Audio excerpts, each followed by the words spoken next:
శ్రీ గురుపాదుకాభ్యాం నమః. స్వాగతం. సచనిత్యం ప్రశాంతాత్మా మృతపూర్వం తు భాషతే ఉచ్యమానోపి పరుషం నోత్తరం ప్రతిపద్యతే. ఈ శ్లోకం చూద్దాం. సచనిత్యం ప్రశాంతాత్మ, రామచంద్రమూర్తి యొక్క వైభవాన్ని, వాల్మీకి మహర్షి వర్ణించినటువంటి విధానాన్ని, నారద మహర్షి బోధించినటువంటి వైభవాన్ని చూస్తున్నాము.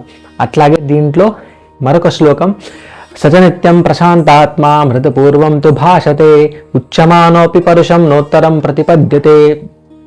సచనిత్యం ప్రశాంతాత్మ, ప్రశాంతాత్మ అనే పదం, ప్రశాంతత్వం ఉండడం అంటే వాడిలో జ్ఞానం ఉంది అని అర్థం. ఎవరైనా సరే ప్రశాంతంగా ఉన్నారు. ప్రశాంతం అంటే మౌనం కాదు, నిశ్చలత్వం, ఆ యొక్క చంచలత్వం లేనితనం. చంచలత్వము అంటే తామర పువ్వు మీద, పువ్వు రేకు మీద నీటి బొట్టు పడితే చంచలత్వంతో జారిపోతుంది. చంచలత్వం ఎక్కడుందో పడిపోయే తనం అక్కడుంది. అక్కడ వాడు పడిపోతాడు. వాడు లేకపోతే అది, లేకపోతే ఏదైనా వస్తువైనా సరే, జీవుడైనా సరే పడిపోతాడు. చంచలత్వానికి ఆ లక్షణం ఉంటుంది. అదే నిశ్చలత్వానికి నిలకడగా ఉంటుంది. ఏదైనా ఒక పక్షి కనుక కొమ్మ మీద కూర్చుంది అనుకోండి, అది చంచలంగా ఉందా నిశ్చలంగా ఉందా చూసుకొని అక్కడ దిగుతుంది పక్షి. ఒక కోత అయినా సరే ఒక కొమ్మని పట్టుకొని ఇంకో కొమ్మ సహాయం తీసుకొని వేరే చెట్టుపైకి ఎక్కాలనుకున్నప్పుడు ఆ కొమ్మ కానీ ఆ యొక్క చెట్టు కానీ నిలకడగా ఉంటుందా పడిపోతుందా అని నిర్ణయించుకుంటుంది ముందు. అట్లాగే మనమందరం జీవులం కూడా ప్రశాంతత్వము అంటే నిలకడగా ఉండటము, నిలకడగా ఉండేటటువంటి ఒక గుణాన్ని అలవర్చుకోవాలి. నిశ్చలత్వంగా ఉండాలి తప్ప చంచలత్వము, ప్రతి మాటలో ముందొక మాట తర్వాత ఒక మాట, నలుగురు ముందొకలాగా, ఎవరు చూడనప్పుడు ఒకలాగా, ఇది చంచలత్వము. చంచలత్వము కపటత్వానికి సూచన. ఎందుకంటే ప్రశాంతత్వం అనే మాట మీరు చూడండి, మన వాంగ్మయంలో ఎన్నో చోట్ల కనిపిస్తుంది. ఓం నమః ప్రణవార్ధాయ శుద్ధ జ్ఞానైకమూర్తయే నిర్మలాయ ప్రశాంతాయ దక్షిణామూర్తయే నమః. దక్షిణామూర్తిని సూచించినప్పుడు నిర్మలాయ ప్రశాంతాయ, ప్రశాంతంగా ఉండేటటువంటి స్వరూపానికి నమస్కారము అని ఋషులు చెప్పినారు. అట్లాగే మనకి ఓం నమః ప్రణవార్థాయ, ప్రణవానికి అర్థము అయిన అంటే ఓంకారం ఎక్కడుంటుందో ప్రశాంతత్వానికి అది సంకేతము. అంటే అందరూ ప్రశాంతంగా ఉన్నారు కదా అని చెప్పేసి అందరూ జ్ఞానులు అయిపోరు, కానీ జ్ఞానమైనటువంటి మార్గానికి నడుస్తున్నారు, దానికి దగ్గరలో ఉన్నారు అని అర్థము. వారి యొక్క సాధన బాగుంది అని అర్థము. అట్లాగే ఓంకారము, శ్రీకృష్ణ పరమాత్మ కూడా అదే చెప్తారు కదా, వేద్యం పవిత్రమోంకార సామయజురేవచ. భగవద్గీత. ఈ వేద్యము ఓంకారము త్రయి అంటే 3 వేదములు. ఓంకారము వేదములు, తెలుసుకోదగినవి, పవిత్రమైనవి, ఇవే నేను అంటారు. అంటే ప్రశాంతత్వము అక్కడుంది. ప్రశాంతత్వం ఎక్కడైతే ఉంటుందో అక్కడ దైవత్వం ఉంటుంది, అక్కడ దివ్యత్వం ఉంటుంది. ఈ దివ్యత్వం ఎక్కడైతే ఉంటుందో అక్కడ గెలుపు ఉంటుంది, అక్కడ మంగళత్వం, శుభాలు జరుగుతాయి అన్నమాట. రామచంద్రమూర్తి యొక్క లక్షణము, మనందరి యొక్క ధ్యేయం కూడా ప్రశాంతత్వాన్ని పొందడము.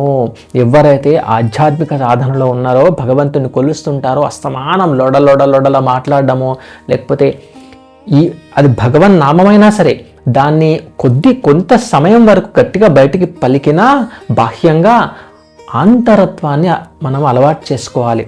అంతర్ముఖ సమారాధ్య బహిర్ముఖ సుదుర్లభ. దొరకదు అమ్మవారు, ఆ తల్లి బహిర్ముఖులకి కష్టము, అంతర్ముఖులకి మాత్రమే సాధ్యము. మనకు ఋషులు ఎన్నో చోట్ల చెప్పినారు. కాబట్టి సచనిత్యం ప్రశాంతాత్మ, రామచంద్రమూర్తి ప్రశాంతంగా ఉండేటటువంటి స్వరూపము. అంటే మనం అందరం కూడా ప్రశాంతంగా ఉండడం అలవాటు చేసుకోవాలి. ప్రశాంతత్వం ఎక్కడుంటుందో మంగళత్వము, బ్రహ్మత్వము, ప్రణవం అక్కడ ఉంటుందన్నమాట. ఈ ప్రణవం ఎక్కడుంటుందో అక్కడ పరబ్రహ్మత్వం.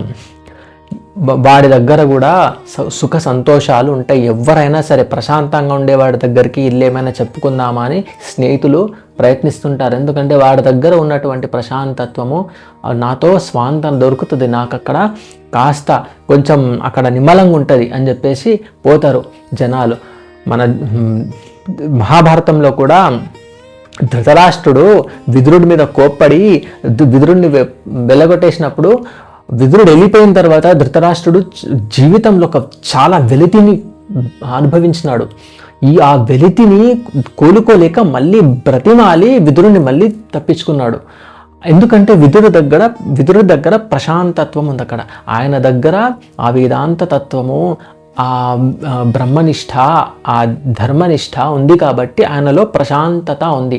ప్రశాంతత ఉంది కాబట్టి ఆయన ఉండడం వల్ల ధృతరాష్ట్రుడికి అంత కొంపలో ముళ్ళ కంపలో ఉన్నటువంటి ఆ కోటలో కూడా అన్ని ఇంత రచ్చ రభస లొల్లి ఇంత మధ్యలో ఉండి కూడా ధృతరాష్ట్రుడికి స్వాంతన ఉంది అంటే విదురుడి వల్ల అని చెప్పి ఈ ఘట్టంతో మనకు అర్థమవుతుంది.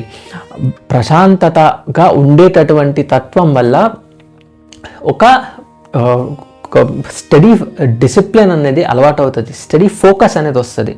ప్రశాంతంగా ఉండడం అనేది అలవాటు చేసుకుంటే ఫోకస్ వల్ల మనము చేయవలసిన పని మీద టార్గెటెడ్గా పనిచేసి దాన్ని సాధించుకోగలుగుతాము. రామాయణం మనకి ఇది నేర్పిస్తుంది.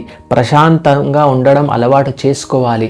శాంతిగా, ప్రశాంతి, శాంతి అంటే శాంతిగా ఉండడం, ప్రశాంతి అంటే ప్రకృష్ట శాంతి అంటే చాలా అద్భుతమైన గొప్పగా ఉన్నటువంటి శాంతి అని అర్థము. ప్రకృష్ట శాంతి యా స ప్రశాంతి అన్నమాట.